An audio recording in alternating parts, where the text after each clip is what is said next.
গল্পের শুরুতেই আমাদের পরিচয় করিয়ে দেওয়া হয় সিনেমার নায়ক পার্ক গ্যাংয়ের সাথে। পার্ক গ্যাং দক্ষিণ কোরিয়ার ১ নম্বর সুপারস্টার, যার স্টারডম বা জনপ্রিয়তা এমন পর্যায়ে পৌঁছেছে যে সে যেখানেই যায় ভক্তরা তাকে ঘিরে ধরে এবং তার একটি সাইনের জন্য মানুষ পাগল হয়ে যায়।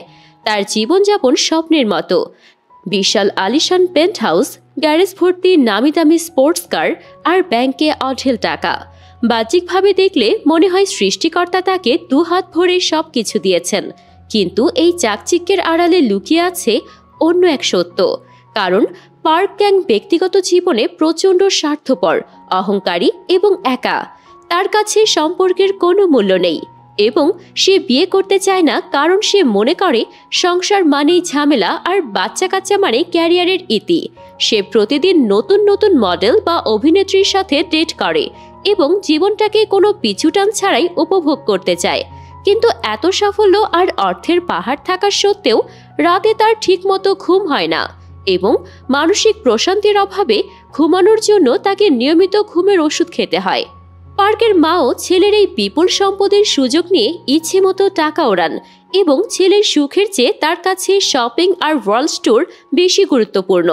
অন্যদিকে পার্কের যাবতীয় কাজ সামলায় তার ম্যানেজার এবং ছোটবেলার বন্ধু জো ইয়ন, যে ছোটবেলায় নিজেও অভিনেতা হতে চেয়েছিল, কিন্তু ভাগ্যের নির্মম পরিহাসে সে আজ পার্কের 5 ফরমাস খাটার ম্যানেজার হিসেবে জীবন কাটাচ্ছে। পার্ক তাকে বন্ধু কম বরং নিজের ব্যক্তিগত সহকারী বা চাকর হিসেবেই বেশি ট্রিট করে। তাকে দিয়ে লন্ড্রি থেকে শুরু করে সব ছোট কাজ করায়। তবুও তাদের বন্ধুত্ব টিকে আছে, কারণ জয়ুন পার্ককে সত্যি ভালোবাসে এবং তার একাকিত্ব বোঝে। গল্পের মূল মোড় নেয় ক্রিসমাস ইভের রাতে, যখন পার্ক একটি অ্যাওয়ার্ড অনুষ্ঠানে বেস্ট অ্যাক্টরের পুরস্কার জেতে এবং স্টেজে দাঁড়িয়ে খুব দম্ভের সাথে বলে যে তার এই সফলতার পেছনে অন্য কারো হাত নেই, সে একা সব করেছে। কিন্তু বাড়ি ফেরার পথে সে তার এক্স গার্লফ্রেন্ড সু হিয়নকে টিভিতে দেখে পুরনো স্মৃতিতে ডুবে যায়। 10 বছর আগে ক্যারিয়ারের লোভে এবং বিদেশ যাওয়ার জন্য সে সু হিয়নকে ছেড়ে দিয়েছিল, যা নিয়ে তার মনে সুপ্ত আক্ষেপ ছিল। সেই রাতে তার বন্ধু জয়ুনের সাথে পুরনো বারে ড্রিঙ্ক করার সময় জয়ুন তাকে বলে যে 10 বছর আগে যদি অডিশনের দিন সে সু হিয়নকে না ছাড়ত, তবে আজ তার জীবন অন্যরকম হতো। হয়তো তাদের একটি সুখের সংসার থাকত। যা শুনে পার্ক বিরক্ত হয়ে বলে সে তার বর্তমান জীবন নিয়ে যথেষ্ট সুখী এবং কোনো পিছুটান চায় না। বার থেকে বেরিয়ে পার্ক একটি অদ্ভুত ট্যাক্সিতে ওঠে এবং ড্রাইভার তাকে প্রশ্ন করে সে কি সত্যিই সুখী। পার্ক বিরক্ত হয়ে বলে সে অনেক সুখী। তখন ড্রাইভার তাকে একটি ক্রিসমাস গিফট দেওয়ার কথা বলে এবং পার্ক ট্যাক্সিতেই ঘুমিয়ে পড়ে। কিন্তু পরদিন সকালে তার ঘুম ভাঙে এক বিশাল ধাক্কা দিয়ে, কারণ সে তার আলিশান পেন্ট হাউসে নেই, বরং এক সাধারণ অগোছালো বাড়িতে শুয়ে আছে এবং তার বুকের উপর লাফাচ্ছে দুটি বাচ্চা, রোহা এবং রোহি, যারা তাকে বাবা বাবা বলে চিৎকার করে ডাকছে এবং ক্রিসমাসের গিফট চাইছে। পার্কের কাছে এটা কোনো দুঃস্বপ্নের মতো মনে হয়।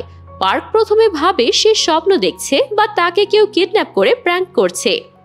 সে দৌড়ে গ্যারেজে যায় এবং দেখে তার দামি গাড়িটি নেই, তার বদলে আছে একটি পুরনো ভ্যান। সে পাগলের মতো তার নিজের পুরনো ফ্ল্যাটে ছুটে যায়, কিন্তু সেখানে তার পাসওয়ার্ড কাজ করে না। উল্টো পুলিশের হাতে হেনস্থা হতে হয়। থানায় বসে সে নিজেকে সুপারস্টার দাবি করলে পুলিশ তাকে পাগল ভাবে। ঠিক তখনই সেখানে সু হিয়ন আসে এবং পুলিশকে বলে তার স্বামী একটু মানসিক বিকারগ্রস্ত, কারণ সে অভিনয়ের চরিত্রের মধ্যে বেশি ঢুকে গেছে। এই অপমানে পার্ক হতভম্ব হয়ে যায়। সে ধীরে ধীরে জানতে পারে এই নতুন প্যারালাল দুনিয়ায় সে 10 বছর আগে সু হিয়নকে বিয়ে করেছিল এবং বর্তমানে সে কোনো সুপারস্টার নয়, বরং একজন ব্যর্থ স্ট্রাগলিং অভিনেতা, যে টিভিতে সারপ্রাইজ মিস্ট্রি নামক সস্তা শোতে রিন্যাক্টমেন্টের ছোটখাটো রোলে, এমনকি মাঝে মাঝে ভূতের চরিত্রে অভিনয় করে সংসার চালায়, যা তার ইগোর জন্য এক বিশাল আঘাত। আর সবচেয়ে বড় চমক হলো তার আগের জীবনের ম্যানেজার বন্ধু জো ইয়ন এখন এই দুনিয়ার সুপারস্টার, অর্থাৎ তাদের ভাগ্য অদল বদল হয়ে গেছে। পার্কের জন্য এই নতুন জীবন নরকের মতো মনে হয়, কারণ যে লোকটা কোটি টাকার নিচে ঘুমাতো না, তাকে এখন বাচ্চাদের ডায়পার বদলাতে হয়, সস্তায় বাজার করতে হয় এবং স্ত্রী সু হিয়নের কাছে বকুনি খেতে হয়। সে তার এই জীবন থেকে পালানোর চেষ্টা করে এবং সেই ট্যাক্সি ড্রাইভারকে খুঁজতে থাকে, কিন্তু কোথাও তাকে পাওয়া যায় না। অগত্যা সেই জীবনেই মানিয়ে নেওয়ার চেষ্টা করে। একদিন শুটিং সেটে তার রোল ছিল মাত্র কয়েক সেকেন্ডের, কিন্তু তার ভেতরে থাকা সুপারস্টারের ইগো তাকে বাধ্য করে ওভার অ্যাক্টিং করতে, যার ফলে পরিচালক তাকে সবার সামনে অপমান করে বের করে দেয়। এই ঘটনা পার্কের আত্মসম্মানে প্রচণ্ড আঘাত করে এবং সে বুঝতে পারে এখানে তার কোনো মূল্য নেই। জীবিকার তাগিদে এবং সংসারের অভাব মেটাতে পার্ক তার ইগো বিসর্জন দিয়ে তার বন্ধু জয়ুনের কাছে গিয়ে তার ম্যানেজার হিসেবে কাজ নেয়। সে জয়ুনকে অভিনয়ের টিপস দেয়, যা জয়ুনের ক্যারিয়ারকে আরো উজ্জ্বল করে। জয়ুন তাকে বলে যে সে সুপারস্টার হলেও পার্কের মতো একটা পরিবার চায়, কারণ সে খুব একা। যা শুনে পার্কের ভেতরে এক নতুন উপলব্ধির জন্ম হয়। ধীরে ধীরে পার্কের মনের পরিবর্তন হতে থাকে, কারণ সে দেখে সুইহিউন তাকে এবং সংসারকে কতটা ভালোবাসে। সুহিউন হতে পারত বিশ্ববিখ্যাত আর্টিস্ট, কিন্তু শুধুমাত্র সংসার এবং পার্কের জন্য সে তার স্বপ্ন বিসর্জন দিয়ে একটি সুপারমার্কেটে পার্ট টাইম জব করছে, যা সে পার্কের কাছ থেকে লুকিয়ে রেখেছিল। একদিন পার্ক তাকে সেখানে কাজ করতে দেখে ফেলে এবং তার মনে প্রচণ্ড অপরাধবোধ জাগে। এই বিষয়টি পার্ককে গভীরভাবে নাড়া দেয় এবং সে বুঝতে পারে সুহিউন তার জন্য কত বড় ত্যাগ স্বীকার করেছে। সে ঠিক করে এখন থেকে সে একজন ভালো স্বামী এবং বাবা হওয়ার চেষ্টা করবে। বিশেষ করে একদিন পার্কে খেলার সময় তার ছেলে রোহা পড়ে গিয়ে ব্যথা পায় এবং পার্কের ভেতরকার পিতৃসত্তা জেগে ওঠে। সে পাগলের মতো ছেলেকে কোলে নিয়ে হাসপাতালে দৌড়ায় এবং সেই মুহূর্তে সে ভুলে যায় সে কে ছিল বা তার কি ছিল। তার কাছে তখন সন্তানের সুস্থতাই একমাত্র লক্ষ্য হয়ে দাঁড়ায়। সে বুঝতে পারে আগের জীবনের টাকা বা খ্যাতির চেয়ে এই পরিবারের ভালোবাসার দাম অনেক বেশি। সে এখন একজন পুরো দস্তুর ফ্যামিলি ম্যান, যে তার স্ত্রী ও সন্তানদের ছাড়া কিছুই বোঝে না এবং তাদের সাথে কাটানো ছোট ছোট মুহূর্তগুলোই তাকে জীবনের প্রকৃত আনন্দ দেয়। এমনকি সে একটি বড় সিনেমার অফারও ফিরিয়ে দেয়, কারণ শুটিংয়ের জন্য তাকে পরিবার ছেড়ে বিদেশে যেতে হতো। সে বলে যে পরিবার ছাড়া তার আর কিছুই চাওয়ার নেই। সে এখন তার স্ত্রী এবং সন্তানদের নিয়েই বাঁচতে চায়।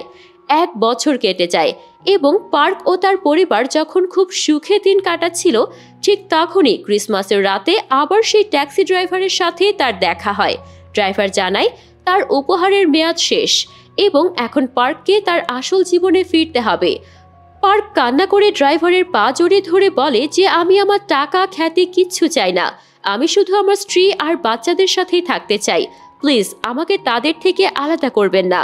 ড্রাইভার তখন নিজের পরিচয় দেয় এবং জানা যায় ওই ড্রাইভার আসলে পার্কের মৃত বাবা, যে নিজেও সারা জীবন কাজের পেছনে ছুটে ছেলেকে সময় দিতে পারেনি।